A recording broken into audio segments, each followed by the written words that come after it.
Термо хөнгөн ган каркас яагаад хөлддөггүй вэ?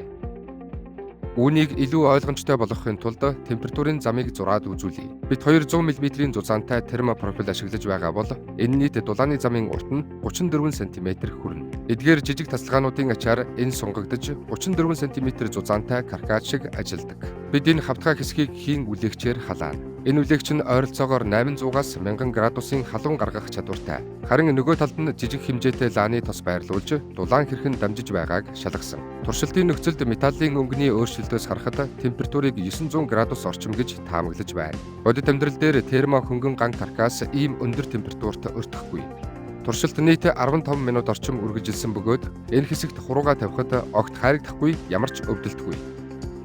Гэтэл лааны тос энд шууд хайлж эхэлнэ.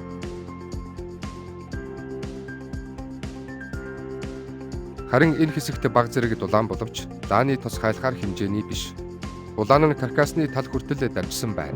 Үлдсэн хэсэг нь бүрэн хүйтэн ямар ч дулаан мэдрэгдэхгүй. Металл нь бүрэн хүйтэн байгаа бөгөөд дулаан мэдрэгдэхгүй, термопрофил нь дулааныг тархаахгүй байлгаж байна. Жишээ нь нэг талд нь хамгийн хүйтэндээ хасах 50 градус, дотор талд нь 22-оос 24 градус дулаан байлаач энэ нь үрхээр тэсвэртэй бөгөөд дулаан тархах боломжгүй. Тиймээс би бүрэн итгэлтэй байна. Термопрофил нь огтхонч дулааны алдагдал үүсгэхгүй.